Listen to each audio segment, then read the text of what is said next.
El problema que vamos a tratar y analizar desde los enfoques éticos y la multidimensionalidad del hombre es el conflicto en la Franja de Gaza. Es un conflicto que se ha ido gestando por más de 60 años entre Israel y Palestina y que tiene sumida a la región árabe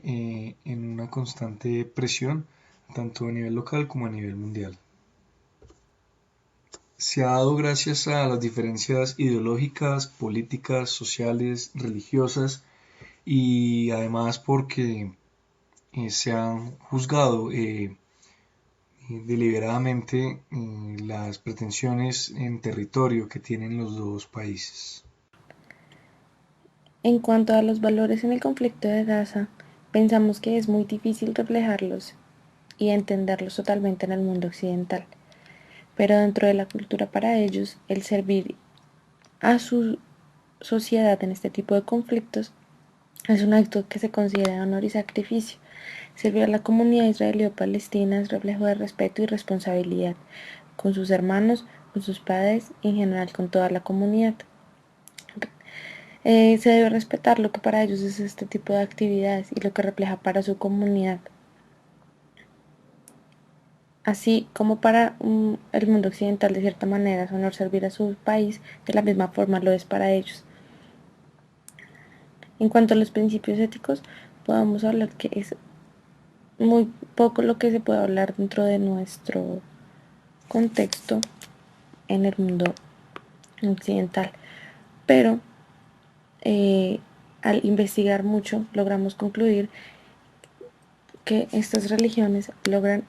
armar sus principios éticos basados en su religión para mostrar que para ellos y su religión es éticamente correcto lo que se está haciendo y también de cierta manera criticar al enemigo porque para ellos mismos no pueden ser aceptados los principios éticos de su enemigo. Se convierte en una guerra en donde la ética se cuestiona, se condena y sirve de justificación para actuar de la manera en cómo lo hacen.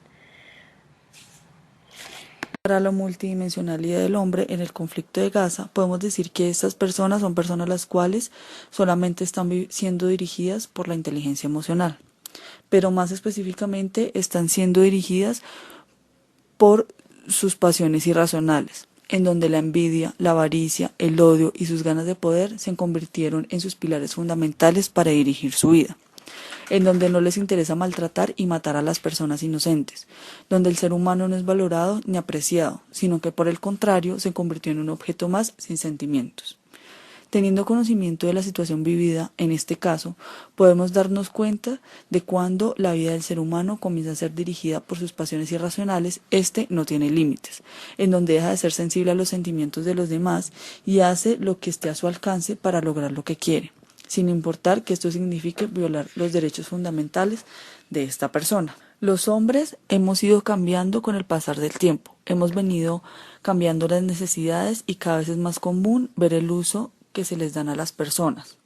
Las personas poco a poco se han ido convirtiendo en el medio de otras personas para lograr su fin, donde los sentimientos se han cambiado por estrategias y donde poco a poco se ven menores valores éticos en las sociedades. La situación que se está viviendo en la Franja de Gaza es un claro ejemplo de las características que se pueden encontrar en la mayoría de sociedades hoy en día, aunque a una escala un poco mayor, pero aún así siguen siendo unas sociedades en donde cada vez más los derechos fundamentales del hombre son violados, tales como el derecho a la vida, a vivir una vida digna, entre otros. También debemos resaltar que en el mundo en el que vivimos, el hombre moderno es un hombre comerciante por naturaleza y se ha ido creyendo en el transcurso de los años que tener éxito en la vida va directamente ligado a la cantidad de bienes y capital que tenga cierta persona. Pero para poder lograr esto, la sociedad se ha ido convirtiendo poco a poco en una sociedad desequilibrada, en donde los ricos son cada vez más ricos y los pobres cada vez más pobres, en una sociedad en donde la explotación del hombre es normal y cada vez se nos hace menos raro ver personas en un lado del mundo muriendo de hambre, mientras que otras personas al otro lado del mundo poseen la cantidad de comida necesaria como para alimentar a más de 3 familias.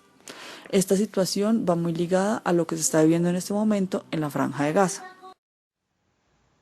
El enfoque ético que el conflicto debe tomar debe ser el de la ética mundial,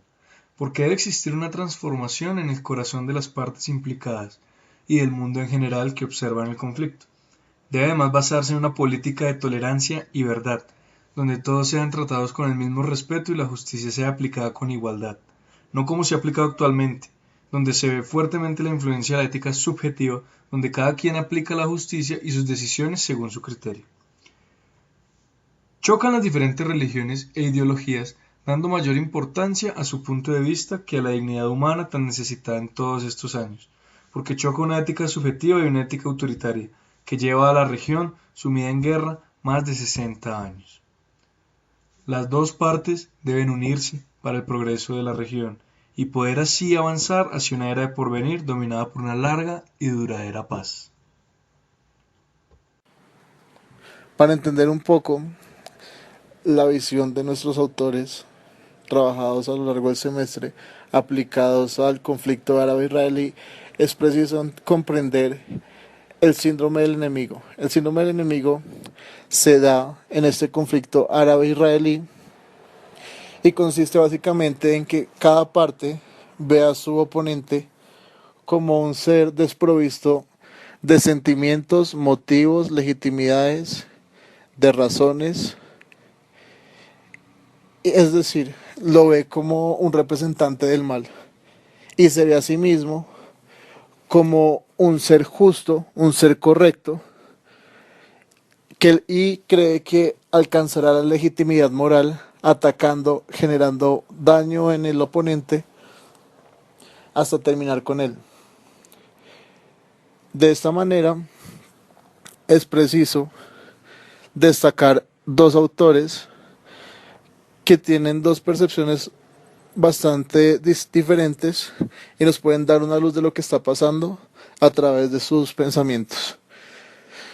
Para Lawrence Kohlberg, la razón para hacer lo justo es que sea racional. Es decir, la persona debe actuar siempre y cuando crea que está actuando bajo una línea de justicia y de racionalidad. De ahí que para él no hay ningún motivo para que ninguna de las dos partes se sienta mal, pues gracias al síndrome del enemigo, ambos sienten que están actuando de una manera justa y de una manera razonable, por lo tanto sienten que es válida su forma de actuar. En palabras de Kohlberg, cada uno actúa para mantener las instituciones sociales. El otro autor que nos puede dar una luz de lo que está pasando o de lo que ha pasado es David Hume, pues él dice que se debe llegar a una ética emocional y sentimental por encima de la racional. Hubo un incidente que se llamó o se llama la Intifada, en la cual el pueblo palestino se armó de rocas, caucheras y palos para luchar contra los fusiles israelíes. Para muchos esto no tiene sentido, pues porque realmente fue un genocidio impresionante y porque no tiene sentido luchar con palos contra fusiles. Pero a los ojos de David Hume puede llegar a tener una razón, y es que el pueblo palestino, cansado de la opresión, actuó conforme a sus emociones y sus sentimientos,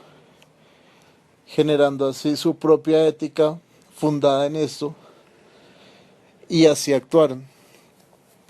La intifada pues terminó en un genocidio, pero se recuerda como el día en que tanto mujeres como niños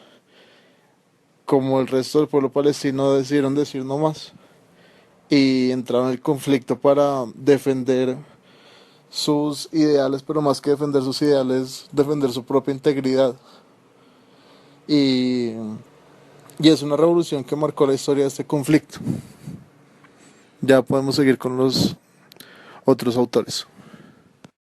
En cuanto a la ética de Nietzsche, se puede decir que él habla de la felicidad, en donde es la creación a partir de uno mismo. Entonces acá podemos ver cómo la felicidad de cada una de las dos partes del conflicto que se está viviendo en Gaza puede crear su felicidad, unos a partir del miedo y otros a partir de tener como la capacidad de estar oprimiendo a los demás. a su vez también nos habla de la moral. Hay dos tipos de morales, la moral de los señores y la de los esclavos. Entonces tenemos por un lado que la moral de los señores es una moral que es de personas que son fuertes, creativas y dominantes y tienen una característica muy importante, no son piadosos ni se tienen que compadecer absolutamente de nadie. Entonces, por este lado tenemos el pueblo Pakistán y por el otro lado está la moral de los esclavos, la cual es propia de la gente que se deja oprimir. Entonces acá priman cosas como la igualdad, la compasión, la dulzura y la paciencia. Esto sería, digamos que la moral que tiene el pueblo israelí. Siguiendo con las éticas que planteadas por los autores, está Scheller, en donde él plantea los valores. Entonces tenemos los valores, pues muchos tipos de valores, los sensibles, los de civilización, los vitales, los culturales, lo sagrado y lo profano. Entonces él habla de una polaridad en donde nosotros nos basamos en esa polaridad para decir que, digamos que los valores son buenos y malos. A partir de esta polaridad usamos para comparar los dos pueblos, en donde son completamente diferentes y unos o sea, digamos que los de Israel dicen que los de Pakistán son malos y los de Pakistán dicen que los de Israel son malos. Entonces existirá una polaridad para cada uno de los pueblos. Él también habla que la escala de los valores se puede definir a partir de cada persona. Entonces acá es donde vemos que, digamos que existe un tipo de libertad en donde cada uno puede mirar su escala de valores y cómo, pues, qué va a ser lo malo y qué va a ser lo bueno. Por otro lado está Aristóteles, que entonces él hace mucho énfasis en la vida cotidiana. Entonces él habla de unos fines que uno en la vida tiene y el fin último es la felicidad. Entonces vemos cómo en cada uno de los pueblos están tratando de llegar a esa felicidad